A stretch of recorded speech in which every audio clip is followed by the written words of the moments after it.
Radhe Krishna dear all, कैसे हैं आप सब। आज मैं आपको सिखाऊंगी फ्यूचर सिंपल टेंस। सिंबल देखेंगे, पहचान देखेंगे फ्यूचर सिंपल टेंस की। जब हिंदी वाक्य के अंत में वर्ब के साथ गा, गे, गी आता है, वहां फ्यूचर सिंपल टेंस का यूज होता है।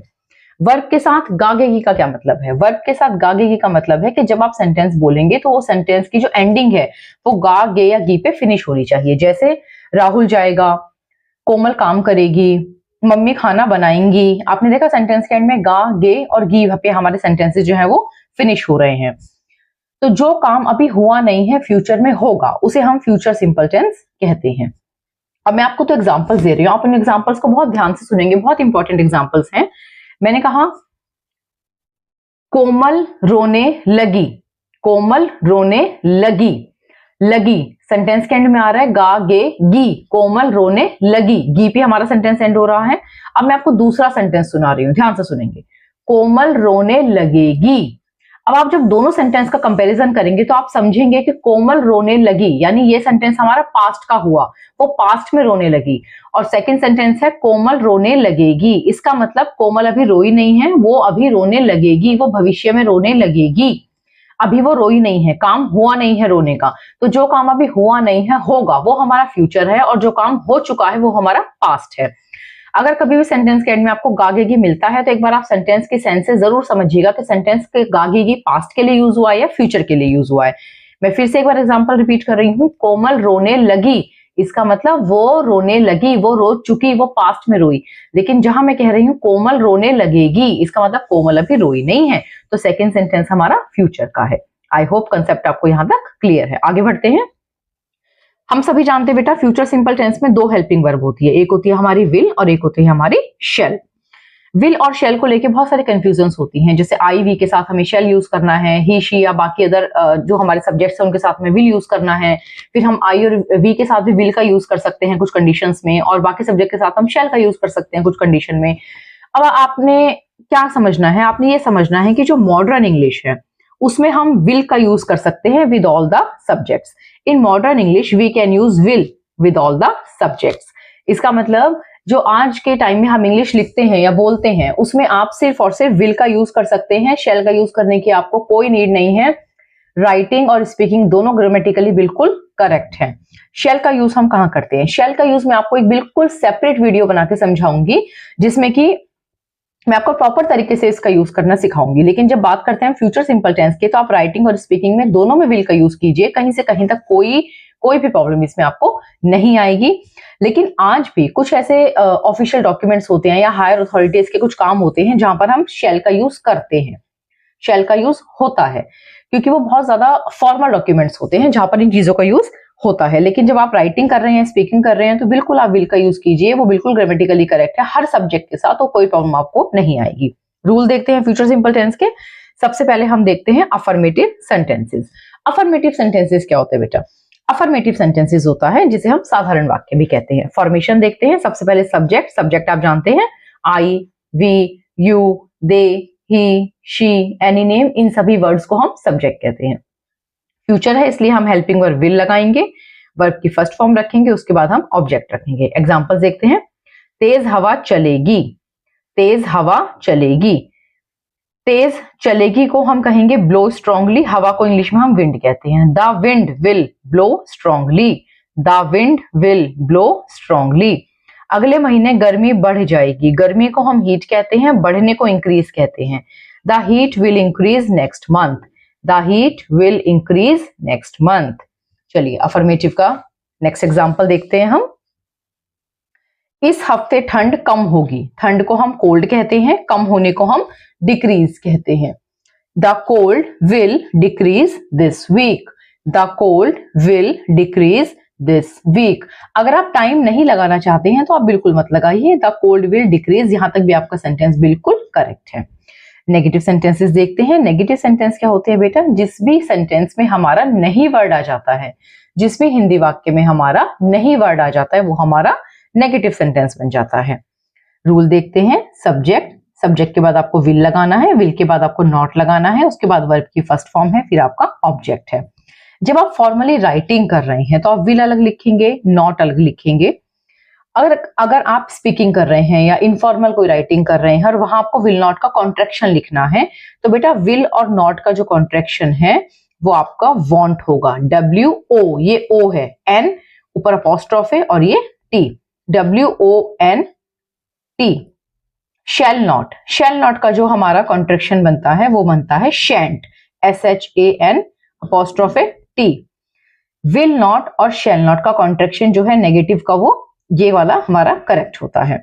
अगर आप विल नॉट का कॉन्ट्रैक्शन ऐसे लिखते हैं या शैल नॉट का कॉन्ट्रैक्शन ऐसे लिखते हैं तो वो बिल्कुल आपका इनकरेक्ट माना जाता है।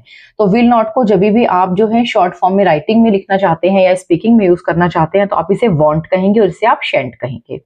एग्जाम्पल देखते हैं। राहुल विदेश नहीं जाएगा। विदेश जाने को इंग्लिश में हम गो अब्रॉड कहते हैं, गो टू अब्रॉड हम नहीं कहेंगे। गो के बाद आपने सीधा अब्रॉड वर्ड का यूज करना है। Rahul will not go abroad. हम मीटिंग में हिस्सा नहीं लेंगे। हिस्सा लेने को हम कहते हैं attend the meeting. We will not attend the meeting. Next example देखते हैं नेगेटिव का। वह अपनी गलती स्वीकार नहीं करेगा। गलती स्वीकार करने को हम कहते हैं admit mistake. He will not admit his mistake. He will not admit his mistake. I hope affirmative negative आपको क्लियर है। अब इसका थर्ड पार्ट मैं आपको समझाती हूँ जिसे हम कहते हैं इंटरोगेटिव सेंटेंसेस। इंटरोगेटिव सेंटेंसेस क्या होते हैं बेटा? इंटरोगेटिव सेंटेंसेस होते हैं क्वेश्चंस। कौन से क्वेश्चंस? जो सिर्फ और सिर्फ क्या वर्ड से स्टार्ट होते हैं। इंटरोगेटिव में क्या वर्ड के अलावा कोई और क्वेश्चन वर्ड हम यूज नहीं करते हैं। फॉर्मेशन देखते हैं। सबसे पहले आपको हेल्पिंग वर्ब रखनी है विल, उसके बाद सब्जेक्ट, वर्ब की फर्स्ट फॉर्म, एंड में ऑब्जेक्ट और क्वेश्चन मार्क। एग्जांपल देखते हैं।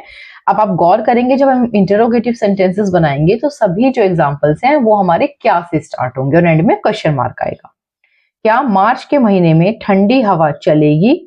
ठंडी हवा को कोल्ड विंड्स कहते हैं, चलने को ब्लो कहते हैं। Will cold winds blow in the month of March? Will cold winds blow in the month of March. क्या आप ट्रेन से परसों दिल्ली जाओगे? ट्रेन से कहते हैं हम बाय ट्रेन। परसों को हम इंग्लिश में ओवरमोरो कहते हैं या द डे आफ्टर टुमारो भी कहते हैं। क्या आप ट्रेन से परसों दिल्ली जाओगे? Will you go to Delhi by train? बेटा कम और गो के बाद हमेशा टू आता है जब भी किसी प्लेस का नेम होता है।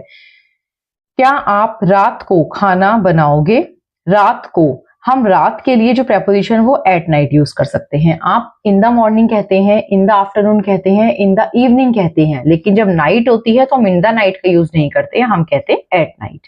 Will you cook food at night? I hope affirmative, negative, interrogative sentences आपको क्लियर है। अब मैं इसका लास्ट पार्ट आपको समझाऊंगी WH/H सेंटेंसेस का।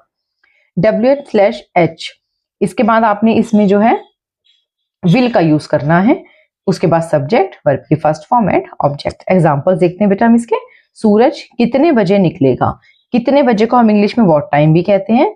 कुछ बच्चे इसके साथ एट भी लगाते हैं, एट व्हाट टाइम। गलत नहीं है, लेकिन ज्यादातर बेटा सिर्फ व्हाट टाइम का यूज किया जाता है। निकलने को हम राइज कहते हैं। What time will the sun rise? Sun से पहले हमेशा आपको द वर्ड का यूज करना है। What time will the sun rise? What time will the sun rise? अब हम WH के और एग्जाम्पल्स देखते हैं और एंड में मैं आपको बहुत एक अच्छे से चीज सिखाऊंगी फ्यूचर सिंपल टेंस के बारे में, आपको बहुत पसंद आएंगे एग्जांपल्स। हम यहाँ कितने समय तक या कब तक रुकेंगे?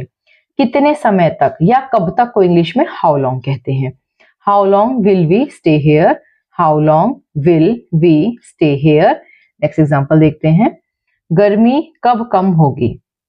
गर्मी कब कम होगी? गर्मी को इंग्लिश में हीट कहते हैं, कम होने को डिक्रीज कहते हैं। When will the heat decrease? When will the heat decrease?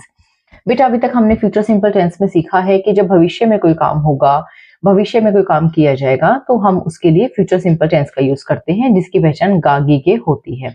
लेकिन वही गागी गे वाले सेंटेंस जब हम ऑन द स्पॉट बोलते हैं, प्रेजेंट में बोलते हैं, तब उसके लिए हम क्या यूज करेंगे?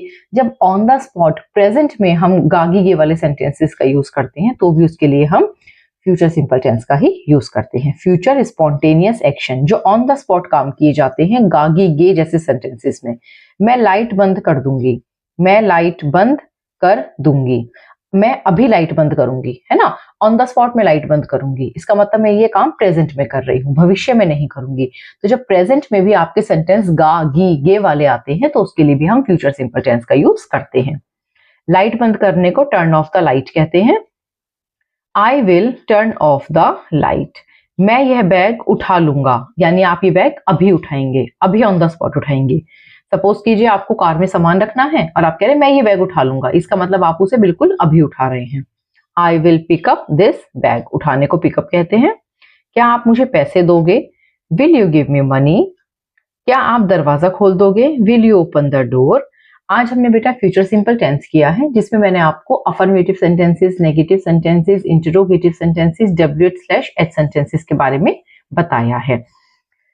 उसके बाद मैंने आपको फ्यूचर स्पॉन्टेनियस एक्शंस के बारे में बताया है। आई होप कंसेप्ट आपको क्लियर है, लेकिन फिर भी अगर कोई प्रॉब्लम आप फेस करते हैं तो प्लीज आप कमेंट कीजिएगा, मैं कोशिश करूंगी आपके कमेंट्स का जवाब देने की। Thank you so much.